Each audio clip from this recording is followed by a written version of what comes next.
Oi, pessoal! Já pararam para pensar numa escolha simples que fizeram hoje? Sei lá, pegar um café agora. Pareceu uma decisão totalmente sua, certo? Mas e se essa sensação de controle for mais complicada? Talvez até uma ilusão. Essa é a grande questão, né? O eterno debate. Livre-arbítrio ou determinismo? Será que a gente está no comando do barco? Ou será que nossas ações já estão meio que escritas, sei lá, nos neurônios, nas leis da física? Exatamente. E hoje a gente vai fundo nisso. Vamos olhar várias fontes: neurociência, física, filosofia, para entender as evidências, os argumentos mais recentes sobre a nossa vontade. A ideia é destrinchar os pontos principais, sabe? E o que isso pode significar pra gente, pra como a gente se vê. Ok, então vamos lá. Vamos começar pela ciência mais clássica. A física de Newton, por exemplo. Ela pintava um universo tipo um relógio, né? Tudo previsível. Isso já deixava uma pulga atrás da orelha. Se a gente é feito de matéria que segue leis fixas, nossas ações também não seriam previsíveis? Onde fica a liberdade aí? Pois é. E aí a neurociência chegou para colocar mais lenha nessa fogueira, principalmente com os experimentos do Benjamin Libet, lá nos anos 80.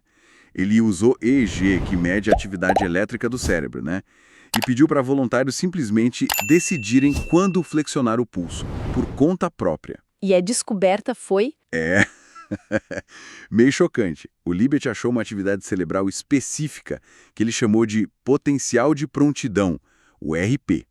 E esse potencial começava uns 500 milissegundos antes da pessoa ter consciência de que tinha decidido agir. Aquele momento, decidi agora, que ele chamou de tempo W. Isso, ou seja, o cérebro parecia que já tinha iniciado o movimento, sabe? Antes do eu consciente sequer notar. E estudos mais recentes, com ressonância magnética funcional, o fMRI, que vê o fluxo de sangue no cérebro, eles sugerem que dá para prever escolhas simples, tipo apertar um botão esquerdo ou direito, vários segundos antes, baseado só na atividade inconsciente. Nossa, isso dá um nó na cabeça. Quer dizer que a nossa consciência é tipo só uma espectadora, que recebe a notícia depois que o cérebro já decidiu tudo nos bastidores? É uma interpretação possível e bem forte. Aí, claro, algumas pessoas pensaram: mas e a física quântica? Ela tem aquela coisa da indeterminação, né? No nível subatômico, as coisas não são totalmente previsíveis. Talvez aí esteja o espaço para a liberdade. Faz sentido pensar nisso. Mas tem um porém, né? A aleatoriedade também não soa muito como controle. Se minhas decisões são fruto de, sei lá, flutuações quânticas e aleatórias no meu cérebro, sou eu que estou decidindo? Ou sou só, tipo, uma vítima do acaso? Não parece a liberdade que a gente sente ter. Exato. Esse é o dilema clássico. Se é tudo determinado, cadê a liberdade? Se é tudo aleatório, cadê a responsabilidade, o controle? E é aí que a filosofia entra com força. Uma posição bem importante é o compatibilismo. Os compatibilistas argumentam que talvez a gente esteja definindo liberdade de um jeito muito exigente. Para eles, ser livre não é quebrar as leis da física. Seria agir de acordo com os seus próprios desejos, suas razões, sem ninguém te forçando de fora, sabe? Mesmo que esses desejos tenham sido determinados pelo seu passado, pela sua biologia, eles são seus. A liberdade seria agir de acordo com quem você é. Entendi. É uma tentativa de conciliar as coisas. Mas, ainda assim, para muita gente, isso parece diminuir um pouco aquela sensação forte de que eu poderia ter feito diferente, né? E como isso bate em áreas práticas, tipo no direito, que depende tanto da ideia de responsabilidade, de culpa? Ótima pergunta. Impacta muito. A neurociência está entrando forte no debate sobre culpabilidade penal. Tem até um campo chamado neurodireito. A questão é, se a ciência mostra que o cérebro toma decisões antes da consciência ou que certas condições cerebrais podem causar comportamentos, como a gente julga? A gente tem casos famosos, né, como o do homem que desenvolveu comportamentos problemáticos por causa de um tumor cerebral. Removeu o tumor, o comportamento voltou ao normal. Isso complica tudo. Alguns acham que a lei tem que se adaptar a essas descobertas, talvez focando mais em reabilitação do que em culpa. Outros defendem que culpa é um conceito social, normativo, não dá para reduzir só a biologia. É um debate em aberto. Mas voltando um pouco para os experimentos tipo o do Libet, Eles são a palavra final porque tem críticas, né? Por exemplo, as tarefas são muito simples. Apertar um botão.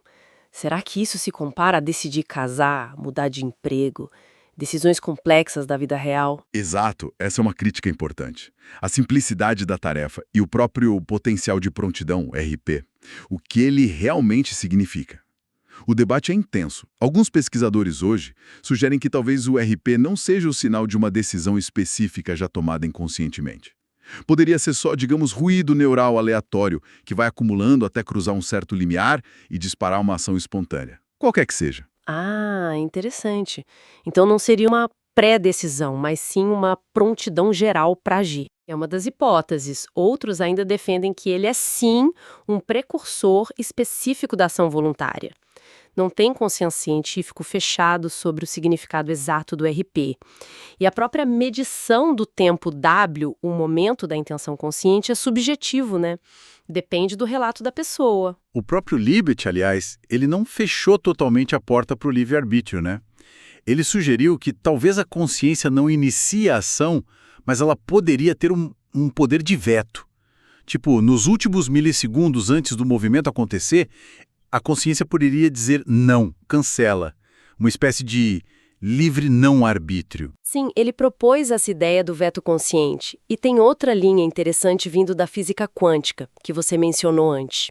Alguns físicos que trabalham com o teste de Bell, que testa aspectos bem estranhos da realidade quântica, eles argumentam que, para que esses experimentos sejam válidos, a gente precisa assumir que os cientistas que montam os aparelhos têm livre-arbítrio para escolher as configurações. Senão poderia haver alguma correlação escondida, pré-determinada, que explicaria os resultados sem precisar da esquisitice quântica. O livre-arbítrio entra quase como uma necessidade metodológica ali. Que reviravolta. Então a ciência que, por um lado, parece desafiar o livre-arbítrio, por outro, talvez precise dele como uma hipótese de trabalho para funcionar. Fascinante isso. Pois é. Mostra como a questão é complexa e está longe de ser resolvida. De um lado, a gente tem essa nossa intuição poderosíssima de que somos autores das nossas vidas. E do outro, a gente tem evidências científicas que apontam para processos inconscientes, para leis determinísticas, ou até para o acaso quântico. E nenhuma dessas opções parece casar perfeitamente com a liberdade que a gente sente ter. Parece que somos, como algumas fontes colocam, tipo robôs biológicos incrivelmente complexos. Tão complexos que desenvolvemos a capacidade de questionar a nossa própria programação, né? Talvez a busca por entender nossa liberdade seja tão importante, tão reveladora sobre nós mesmos, quanto encontrar uma resposta definitiva, se é que existe. E essa investigação toda, ela tem consequências bem profundas, né? Se as nossas escolhas são influenciadas, talvez até determinadas, por fatores que vão além do nosso controle consciente. Nossa biologia, o ambiente onde a gente cresceu, talvez até eventos quânticos aleatórios.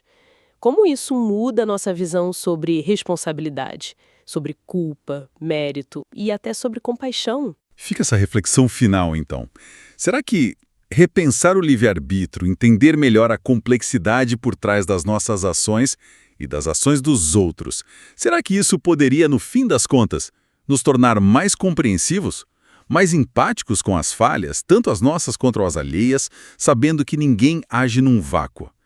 É algo para a gente continuar pensando.